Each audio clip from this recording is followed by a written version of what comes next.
നമുക്ക് പുതിയൊരു ലോകം സൃഷ്ടിക്കാം. പുതിയൊരു ലോകക്രമത്തിന് തന്നെ നമുക്കിവിടെ ആരംഭം കുറിക്കാം. നമ്മുടെ ജീവിതത്തെക്കുറിച്ച് ചില കാര്യങ്ങൾ നമുക്ക് അറിയേണ്ടതുണ്ട്. ജീവിതത്തിൻ്റെ ചില പ്രാഥമികമായിട്ടുള്ള പാഠങ്ങൾ. അതായത് 3 പോയിന്റ്സിൽ ഈ വീഡിയോ പറയുകയാണെങ്കിൽ, ഈ വീഡിയോയിൽ സോഷ്യൽ സെൽഫിനെ കുറിച്ച്, അതുപോലെ ട്രൂ സെൽഫ് എന്താണ്, കോൺഷ്യസ്നസ് എന്താണ്, ഇതിനെക്കുറിച്ചാണ് പ്രതിപാദിക്കുന്നത്. So in the first point that we are going to look at is the social self. Social self എന്ന് പറയുന്നത് ഒരു മനുഷ്യൻ ജീവിച്ച് തുടങ്ങുന്ന ഒരു അവസ്ഥയിൽ സൊസൈറ്റിയോടുണ്ടാകുന്ന ചില ഇൻട്രാക്ഷൻസിൽ നിന്നുണ്ടാകുന്ന ഒരു സെൽഫാണ് സോഷ്യൽ സെൽഫ് എന്ന് പറയുന്നത്. ആ സോഷ്യൽ സെൽഫിലാണ് നമ്മൾ ആദ്യമായിട്ട് നമ്മുടെ ട്രാൻസാക്ഷൻസ്, സമൂഹത്തോടുള്ള ഒരു വിലയിരുത്തലുകളെല്ലാം സംഭവിക്കുന്നത്. അതിൽ ഏറെക്കുറെ നമ്മളൊരു ടീനേജ് കാലഘട്ടമൊക്കെ കഴിയുമ്പോഴത്തേനും ഒരു ബാലൻസ് എത്തും. അങ്ങനെ ആ സോഷ്യൽ സെൽഫിൻ്റെ ഒരു protection as well as social സെൽഫിൻ്റെ എക്സിസ്റ്റൻസ്, ഇതെല്ലാം ഒരാദ്യത്തെ കാലഘട്ടത്തിൽ സംഭവിക്കുന്നതാണ്.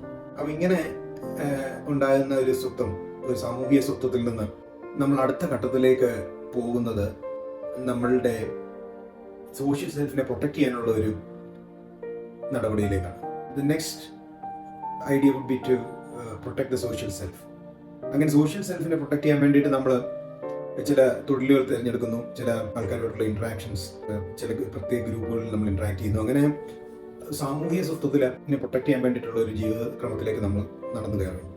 അങ്ങനെ പോകുമ്പോൾ എന്താണ് സംഭവിക്കുന്നത് വെച്ച് കഴിഞ്ഞാൽ, നമ്മുടെ സോഷ്യൽ സെൽഫിൻ്റെ ഒരു എക്സിസ്റ്റൻസ് ട്രൂ സെൽഫിനെ സബ്മേർജ് ചെയ്യും. എന്നാൽ അങ്ങനെ ഒരു സബ്മേർജ്ഡ് ആയിട്ടുള്ള, ഒരു സപ്രസ്ഡ് ആയിട്ടുള്ള അവസ്ഥയിൽ ജീവിക്കേണ്ട ഒരു ആളല്ല മനുഷ്യൻ. മനുഷ്യൻ വളരെ ഒരു കംപ്ലീറ്റ് എക്സ്പ്രസീവ് ആയിട്ടുള്ള ഒരു ലൈഫാണ് നയിക്കേണ്ടത്. പക്ഷേ ഇങ്ങനെ സാമൂഹിക സ്വത്വത്തെ പ്രൊട്ടക്ട് ചെയ്യാനുള്ള ഒരു ലൈഫിലേക്ക് കടക്കുന്നതുകൊണ്ട് എന്താണ് സംഭവിക്കുന്നത് വെച്ച് കഴിഞ്ഞാൽ, ഈ സാമൂഹിക സ്വത്വത്തിൻ്റെ എക്സിസ്റ്റൻസ് നമ്മുടെ പല പല ഭാഗങ്ങളിലേക്കാണ്. നമുക്ക് നമ്മുടെ ഒരു സ്വത്വത്തിലേക്ക് നമ്മൾ അടിഞ്ഞുകൂടിയിട്ട് നമ്മൾ ഒരു സിംഗിൾ എൻറ്റിറ്റി ആണെന്നുള്ള ഒരു ബോധത്തിൽ നമ്മൾ ജീവിക്കാൻ തുടങ്ങും. ഇങ്ങനെ ജീവിക്കുന്നതുകൊണ്ട് നമ്മളിലുള്ള ഒരു സ്ട്രെങ്ത് നഷ്ടപ്പെടും. ആ നഷ്ടപ്പെട്ട സ്ട്രെങ്തിൽ നിന്ന് നമുക്ക് പിന്നെ ഈ സിംഗിൾഡ് ഔട്ട് ആയിട്ടുള്ള ഒരു ഷ്രിങ്ക്ഡ് ആയിട്ടുള്ള ലൈഫിലേക്ക് പോകണം. എന്നാൽ മനുഷ്യനെ സംബന്ധിച്ചുള്ള അങ്ങനെയുള്ള ഒരു ലൈഫ് അല്ല വേണ്ടത്. പലപ്പോഴും ഇത് ഒരു സംഭവിക്കുന്നത് വെച്ചാൽ ഫാമിലിയിലുള്ള ഒരു കണ്ടിന്യൂവേഷനാണ് നമ്മുടെ ഒരു ആക്ടിവിറ്റി എന്ന് പറയുന്നത്. ഒരു വ്യക്തി ജീവിതത്തിൽ ചെയ്യുന്ന കാര്യങ്ങൾ ഏകദേശം അവൻ്റെ പൂർവികർ ചെയ്ത കാര്യങ്ങളുടെ ഒരു തുടർച്ചയായിട്ടാണ് സംഭവിക്കുന്നത്. അങ്ങനെ ഒരു തുടർച്ചയിലേക്ക് കാര്യങ്ങൾ പോകണമെങ്കിൽ അതിൽ ഒരു ഫാമിലിയുടെ ഒരു ഘടകം, ഫാമിലി ആ വ്യക്തിയെ ശക്തിപ്പെടുത്തുന്ന ഒരു ഘടകം ഉണ്ടാകണം. ആ വ്യക്തി അവനവൻ്റെ എക്സ്പീരിയൻസിൽ നിന്ന് ആർജിച്ചെടുക്കുന്ന ഒരു സ്ട്രെങ്തും ഉണ്ടാകും. അപ്പം അങ്ങനെയാണ് അവനവൻ്റെ ആ സ്വത്ത് ജീവിക്കാൻ സാധിക്കുന്നത്. അല്ല എങ്കിൽ ജസ്റ്റ് ആസ് ഒരു എൻസ്ലേവ്മെന്റിന്റെ ഒരു അവസ്ഥയിലേക്കാണ് എത്തിച്ചത്. ഇതൊരിക്കലും ഒരു മനുഷ്യന്റെ സന്തോഷത്തിലേക്ക്, ഒരു എൻസ്ലേവ്ഡ് ആയിട്ടുള്ള അവസ്ഥ അവനെ ഒരിക്കലും സന്തോഷത്തിലേക്ക് എത്തിക്കത്തില്ല. അതാണ് സോഷ്യൽ സെൽഫിനെ കുറിച്ച് പറയാനുള്ളത്.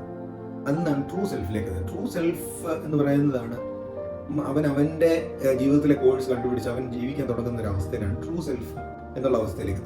അത് ഒരിക്കലും ഒരു വ്യക്തിയുടെ തന്നെ ഒരു കോൺട്രിബ്യൂഷൻ ആണെന്ന് നമുക്ക് പറയാൻ പറ്റില്ല. ജീവിതത്തിൻ്റെ ഓരോ അവസ്ഥകളും പല ജനറേഷൻസ് ആണ് ബിൽഡ് ചെയ്താണ് ഒരു വ്യക്തിയിലേക്ക് എത്തിച്ചത്. അപ്പം നമ്മുടെ ഫാമിലിയിൽ നമ്മുടെ പേരൻസിന് ഉണ്ടാകുന്ന ക്ലാരിറ്റി, നമ്മുടെ പേരൻസ് ഉണ്ടാകുന്ന ക്ലാരിറ്റി തന്നെയാണ് ആ കുട്ടിയിലേക്ക് എത്തുന്നത്. അങ്ങനെയാണ് ആ കുട്ടി ആ തുടർച്ച ആർജിച്ചെടുക്കുന്നത്. ഇപ്പോൾ നമ്മുടെ ഒരു അവസ്ഥയിൽ സംഭവിക്കുന്നത്, പേരൻസ് എന്തോ ചെയ്യുന്നു, കുട്ടികൾ വേറെ എന്തോ ചെയ്യുന്നു. As a means of living you find different things and the only aim is to protect the social self.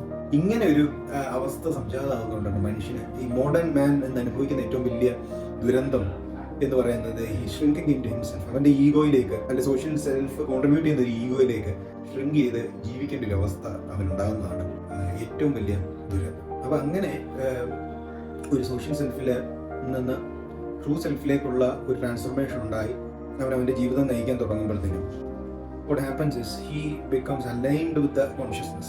അതാണ് നെക്സ്റ്റ് പോയിന്റ് ആയിട്ട് പറയാൻ പോകുന്നത്. അവന് കോൺഷ്യസ്നെസ്, നമ്മളെ ബോധത്തെയാണ് ദൈവം എന്നുള്ള രീതിയിൽ ദൈവത്തോടുള്ള അലൈൻമെന്റ് ആണ് അവിടെ സംഭവിക്കുന്നത്. That is bliss. ഒരു ദൈവത്തോടുള്ള അലൈൻമെന്റ് ഉണ്ടാകുന്ന സമയത്താണ് നമുക്ക് ജീവിതത്തിൽ ബ്ലിസ് എന്നുള്ള അവസ്ഥ ഉണ്ടാകുന്നത്. ആ ഒരു സന്തോഷത്തിൽ നിന്ന്, സമാധാനത്തിൽ നിന്ന് നമ്മൾ കാര്യങ്ങൾ ചെയ്യാൻ തുടങ്ങുമ്പോഴത്തേനും അത് മറ്റുള്ളവരിലേക്ക് എത്തുന്നു. മറ്റുള്ളവർ അതെന്താണെന്ന് മനസ്സിലാക്കുന്നു. ഈ ഒരു സമാധാനം നമുക്ക് മറ്റുള്ളവർക്ക്, അതാണ് എൻ്റെ സമാധാനം ഞാൻ നിങ്ങൾക്ക് തരുന്നു എന്ന് പറയുമ്പോഴത്തേനും ആ സമാധാനമാണ് മറ്റുള്ളവരിലേക്ക് എത്തുന്നത്. അത് ദൈവത്തിൽ നിന്നാണ് സമാധാനം. ഒരിക്കലും നമ്മളിലേക്ക് ഷ്രിങ്ക് ചെയ്തു പോയ ഒരു വ്യക്തിക്ക് ആ സമാധാനം പൂർണ്ണ മനസ്സോട് കൊടുക്കാൻ സാധിക്കുന്നില്ല. അങ്ങനെ ഒരു ട്രൂ സെൽഫിൻ്റെ കോൺട്രിബ്യൂഷനായിട്ട്, ട്രൂ സെൽഫിൻ്റെ ഒരു എക്സിസ്റ്റൻസിലേക്ക് ഒരു മനുഷ്യൻ നീങ്ങുകയും അവനവൻ്റെ ജീവിതത്തെ ചിട്ടപ്പെടുത്തുകയും ചെയ്യുമ്പോൾ അവന് ഒരു ഫ്രീ ഫ്ലോയിങ് ആയിട്ടുള്ള ഒരു ലൈഫിലേക്ക് എത്തുകയും ആ ലൈഫിൽ ജീവിതത്തിൽ കോൺട്രിബ്യൂട്ട് ചെയ്യുക എന്നുള്ളതാണ് ഇതൊക്കെ means that you contribute towards life and that അതിന് അനുയോജ്യമാകുന്ന രീതിയിൽ നമ്മൾ നമ്മുടെ ജീവിതത്തെ ചിട്ടപ്പെടുത്തുക, നമ്മളിൽ മാറ്റങ്ങൾ വരുത്തുക എന്നുള്ളതാണ്.